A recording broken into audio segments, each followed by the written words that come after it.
Hi, my name is Lindy Poole, and today I'm going to be discussing my applied practice experience portfolio that I did for the Masters of Public Health at Eastern Washington University. So I'll be diving into the applied practice experience, introducing myself, introducing the activities I did, how those connected, some project obstacles I incurred, as well as a conclusion and reflection on the APE as a whole. So the purpose of this report is to document the processes, challenges, and outcomes of my applied practice experience. I did do my applied practice experience at the Volunteers of America of Western Washington. A new contract was signed back in January of 2024 for the VOA to take over the coordinated entry processes in Skagit County. So when that contract was signed, a new position opened up as a housing referral coordinator and data lead for Skagit County, and I took on that position. I worked directly under Chuck Messenger, who was my coordinator for the APE and is the director of the coordinated entry for Skagit County, as well as the director of the 211 program at the VOA, Amanda Etchie.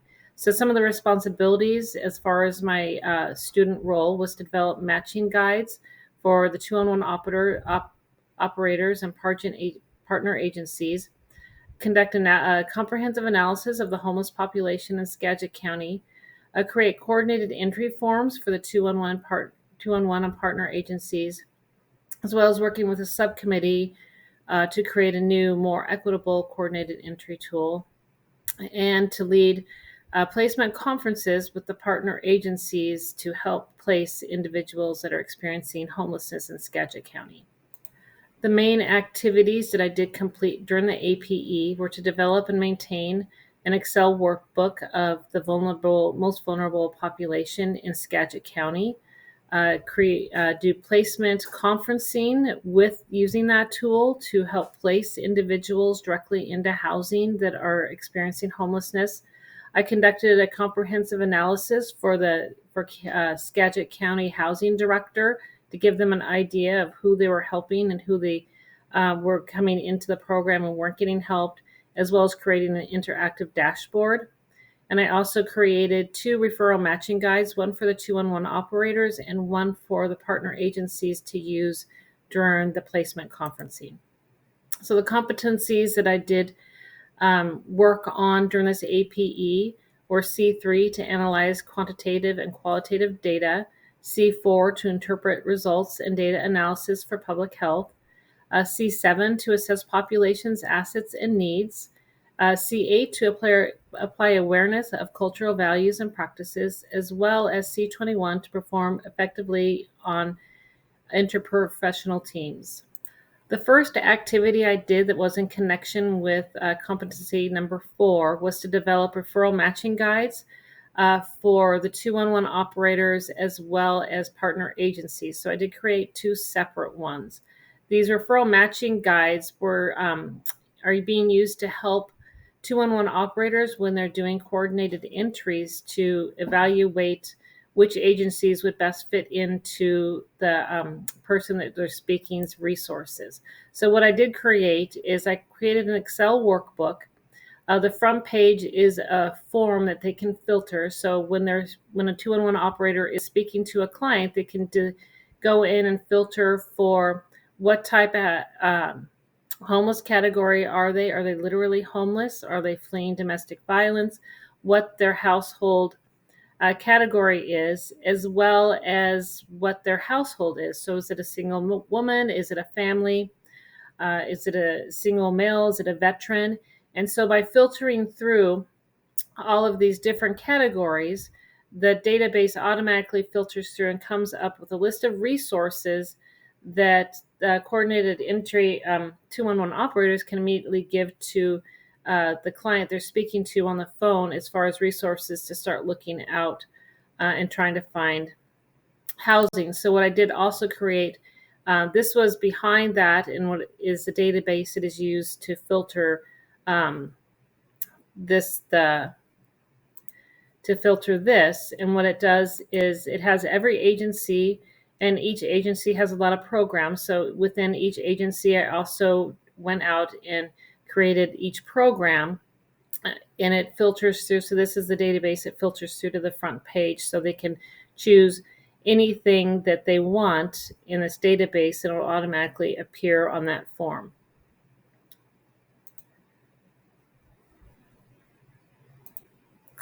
So this is the referral matching guide that I use for the placement conferencing. It's a little bit different. It's not quite as extravagant. We don't need that much. It's more of just a referral to be used with the partners, the county, and myself when we're talking about a specific individual. We might be needing to think that if they're not going to be able to be placed in permanent housing or any kind of stable housing, what kind of shelter can we get them into?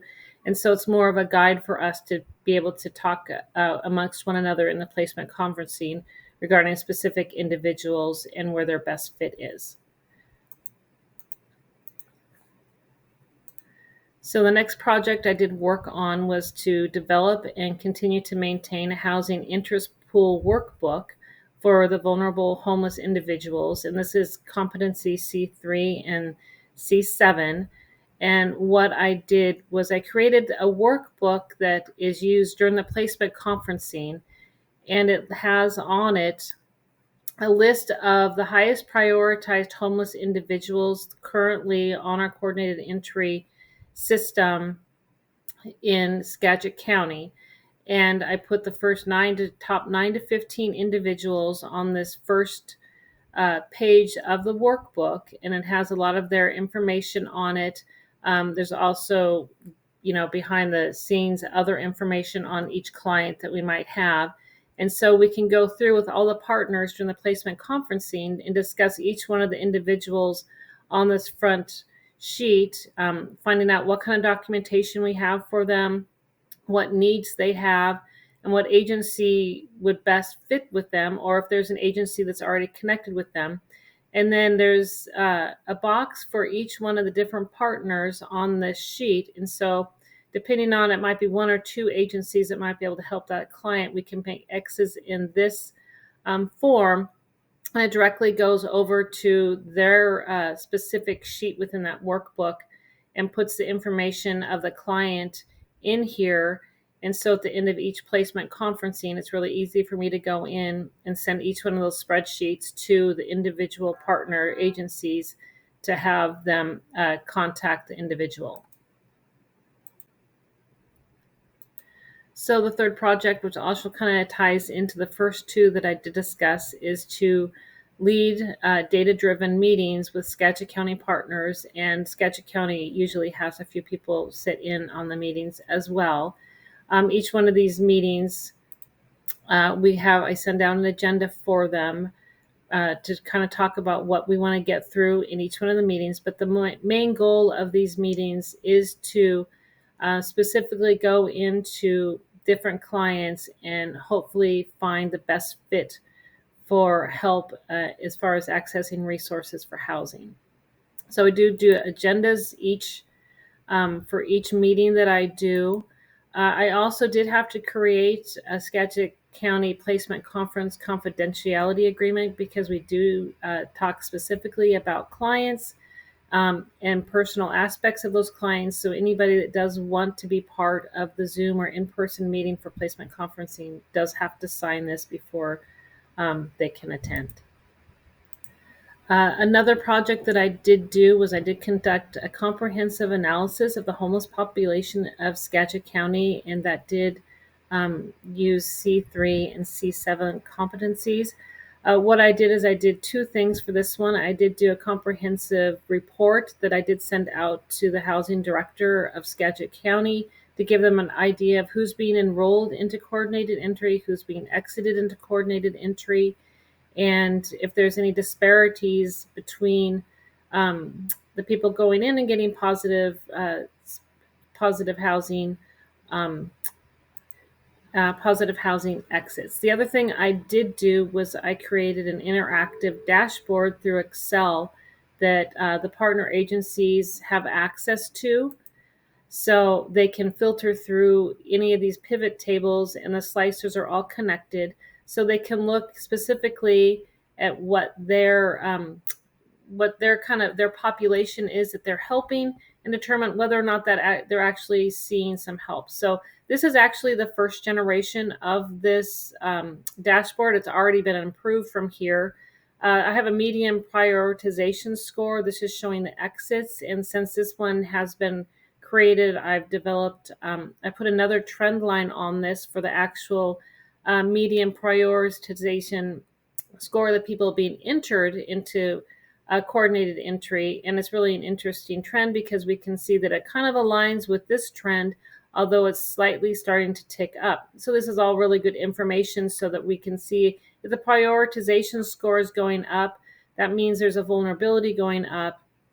And using this tool, we can really go in and see, is it based on age? Is that based on race? Where is that vulnerability increase coming from? And it's really helpful as far as getting information. Partners love it because they can go into the population that they're serving. If it's a household with families that they serve, they can go in and they can choose household for families, and they can really see good data of who is needing help and who's getting help. So as far as the connections to the competencies, I kind of already discussed that, but I did do data analysis on the Skagit County. I went through all the different ethnicities, disabled, substance abuse, sexual orientation and gender identity, really trying to figure out if there is disparities, where the inequities are, and some policies that we could put together as far as finding help for those trends that we see. I did assess the population needs and capacities, again, with that analysis that I did, and creating the dashboard as a continuing evolving ability to be able to assess, point in time, what we're seeing in Skagit County. And also in many meetings every week, I lead several of them for data and placement conferencing, as well as being part of the subcommittees that are working on new tools to make sure that their policies and inequities that we're seeing are being utilized to help the vulnerable population of Skagit County. So the project obstacles, really the largest obstacle I had as far as my APE was that this was a new contract with the VOA for Skagit County, and the partners up until the time we took over were receiving their own Looker reports, and they were kind of independent of each other, helping individuals. And we kind of changed that program, created a placement conferencing to kind of bring a more holistic approach to helping each individual and discussing it among the partners who might be able to best help a client instead of them getting their own list.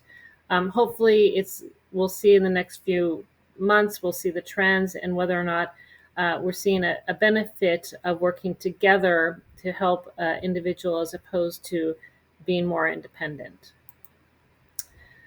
In conclusion, this applied practice experience really happened at the perfect time for my new job, because a lot of the projects that I did for my APE were also necessary projects for the VOA to begin helping the homeless in Skagit County. Although I had worked for the VOA for a year prior to taking this position, this is a perfect position that really bolsters some of the stuff that I've learned in the Masters of Public Health, and hopefully moving forward it will continue to help me.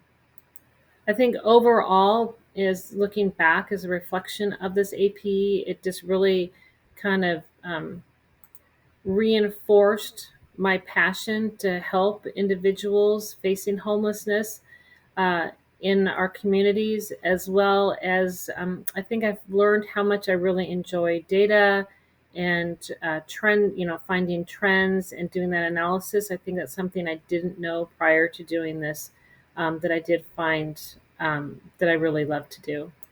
Some of the key takeaways, I think I definitely have improved on understanding data analysis. I've taken a lot of statistics classes, and until I really used the real life data and really went in there and figured out how to use those statistics, I think it's been a great takeaway for some practical use in the future. As far as my strength and weaknesses, what I can say my strengths are data. When I understand what I'm talking about, I can explain it well.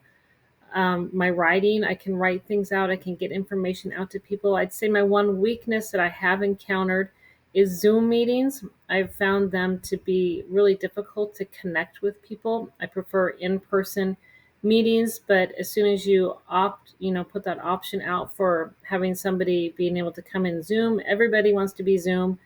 And I just find it difficult to figure out how to connect with people when, rarely I might have 24 or 40, sometimes I have up to 43 partner agencies on a Zoom meeting with only 3 even showing their faces.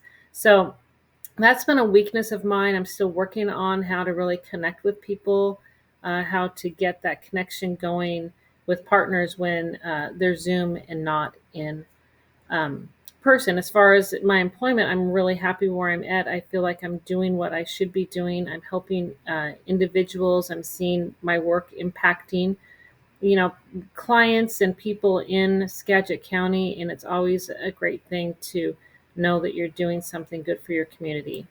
So I did go through a lot of the supporting evidence I've already went through with you, but they're also all in here. They're showing my different projects I did, as well as some of the other information, some of the other work that I did with the subcommittee, um, as far as creating a new tool.